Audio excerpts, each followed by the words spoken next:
So during a team time, which is an additional time in addition to the church or community of practice that I have going with people who are going into the harvest with me. But during the first third of that T4T process, we're going to ask about those 5 H's.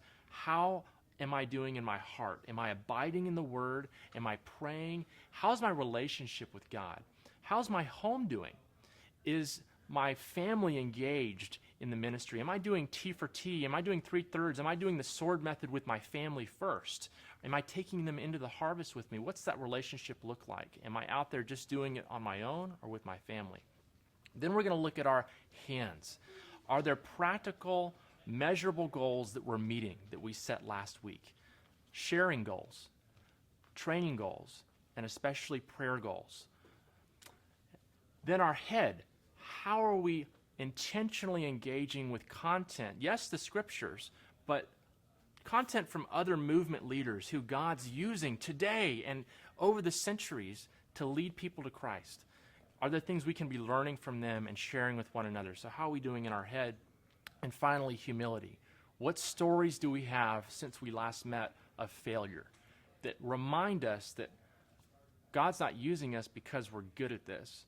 He's using us because it's his heart to reach the lost through obedient people. One thing I find with accountability teams is that sometimes it's hard to get people together for them. So what I've started using is either Google Hangouts or this application called Zoom.us to do virtual video conferencing. And we can walk through the entire 3/3 process and ask those 5 H questions and hold one another accountable and encourage one another during the accountability team's time. One thing that's good to pull out during the hands section of the accountability is your oikos map and or your generational maps.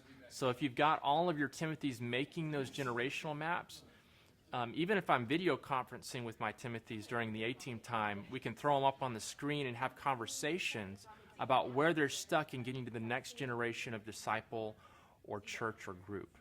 And so I'm able to ask much more intentional questions, and I don't just ask questions myself as a facilitator. I'm letting everyone in the group sort of pour in, modeling that iron on iron time in a small way during our A-team time that goes on repetitively over the course of every other week or every week.